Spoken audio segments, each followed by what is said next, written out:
Alright mga amigos, matapos matalo ng controversial majority decision kay Virgil Ortiz Jr. ni El Flaco Sergey Bohachuk noong Agosto, sa wakas back on winning track na po si El Flaco.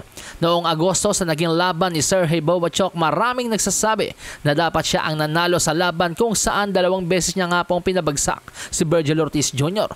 Pero kahapon isang impresibong panalo ang naitala ni Sergey Bohachuk matapos niyang talunin via 6-round RTD si Ishmael Davis. Sa naging laban, hindi lang lakas ng suntok ni Sergey Bohachuk ang kanyang ipinakita, muli niyang ipinamalas ang kanyang tibay. Yes mga amigos, mula po nang matalo ng knockout itong si Sergey Bohachuk noong 2021, nag-improve po ang kanyang tibay. Isang patunay nga po dyan mga amigos, siya lang po yung kaisa-isang boksingerong nakasurvive kay Virgil Ortiz Jr. Siya po yung nakaputol ng knockout streak ni Virgil Ortiz Jr. Pero mabalik tayo sa laban ni Bohachuk at Davis.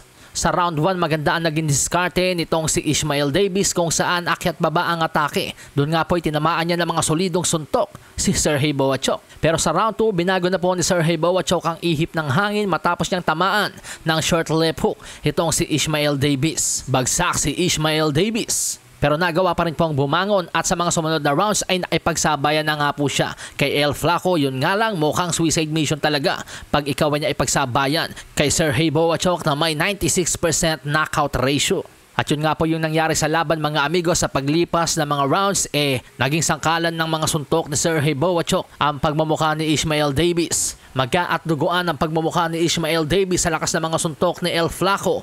At dahil nga po dyan mga amigos, sinenyasan na po ni Ishmael Davis ang kanyang corner na itigil na ang laban. Kaya naman the winner by 6-round RTD, Sergey El Flaco Bohachuk, na ngayon ay nag-improve na nga po ang kartada sa 25 wins, 2 losses with 24 knockouts. At remind ko lang din kayo mga amigos, final eliminator po itong naging laban ni Sergey Bohachuk at ang meaning nun, next in line po siya sa magwawagi sa sagupaan ni na Errol Spence Jr. at WBC World Super Welterweight Champion Sebastian Fundora. At kung hindi naman po matutuloy ang laban ni Spence at Fundora, ito pong si Sergey Bohachuk ang tiyak na papalit bilang mandatory challenger sa WBC belt ni Sebastian Fundora. Malasahin ang baraha, patunayan mo sa'kin ha, sino man ang mabunot na kalaban, di ka tatakbo ha. Sa bayan ko sa bayan, papalag ako para sa bayan.